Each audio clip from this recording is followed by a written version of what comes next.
Hi, my name is Bethany Bradley. I wanted to talk to you today about identifying high impact invasive plants and invaded regions, more the first than the latter in the US. I come from the University of Massachusetts, where I work in the Department of Environmental Conservation, and I have lots of co-authors on this study. A whole bunch of people have helped with the compilation and a huge amount of data processing that informs all of the data that I'll talk about today. So I wanted to start with this question of what plants are invasive in the US. And the answer to that really depends on who you ask and where you go to look. So there are different lists out there, like the Invasive Plant Atlas of the US. There are different state lists, such as noxious weed lists, which exist in a number of states. There are other invasive plant lists used not for regulation, but for management. So really the answer to that depends on who you ask, and also depends on whether they have the resources to even compile a list, right? Because a lot of states don't. But when we look at those different lists, it's likely that we're missing some species. It's possible that we're missing a lot of species. And it's also likely that we've labeled a few species as invasive that might not be so bad.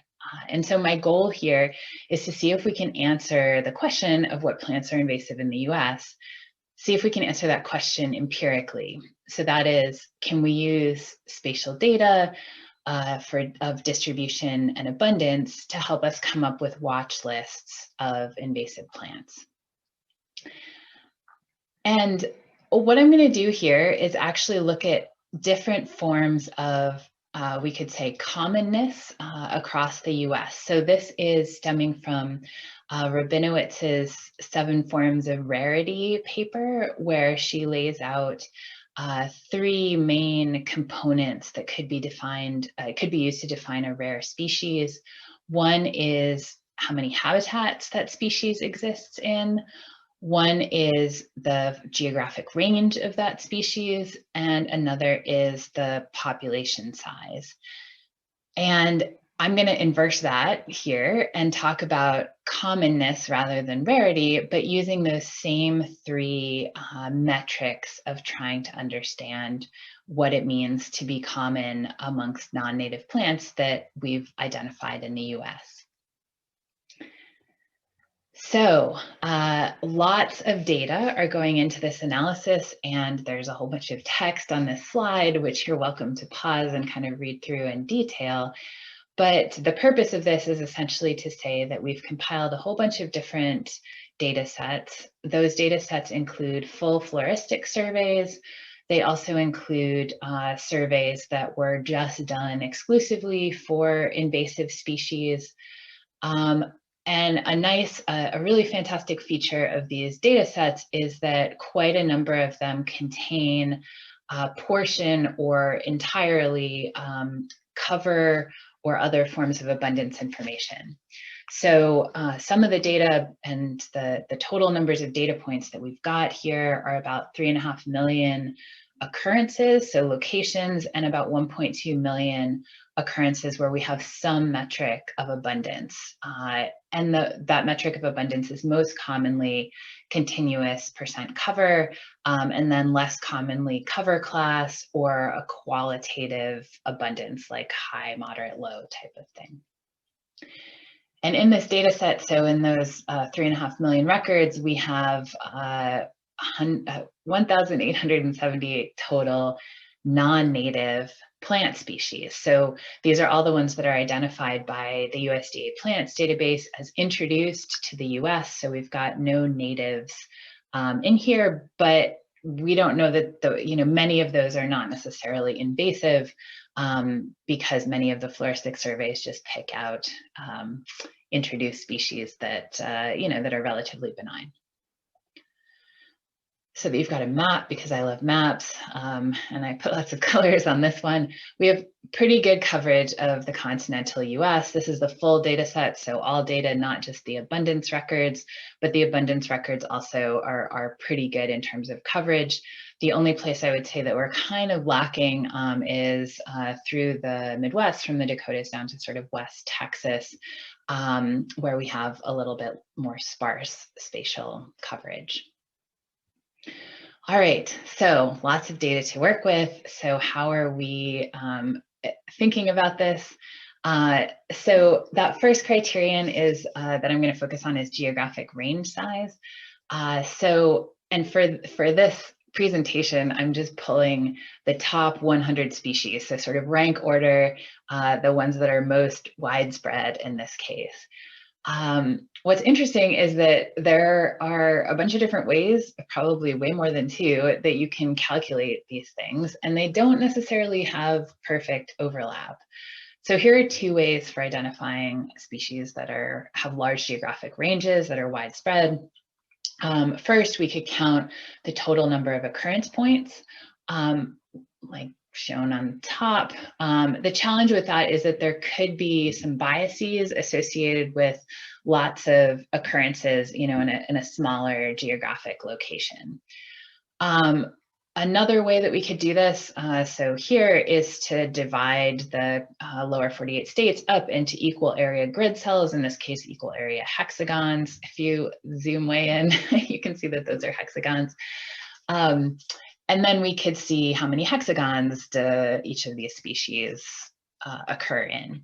And if you do both of those two methods and we choose the top 100 species, then basically you have 64 that overlap and then some other number of species, 36, that do not overlap. I like the hexagon method a little bit better here just because it reduces the bias associated with lots of different data in a single, small location. So we'll go with that one.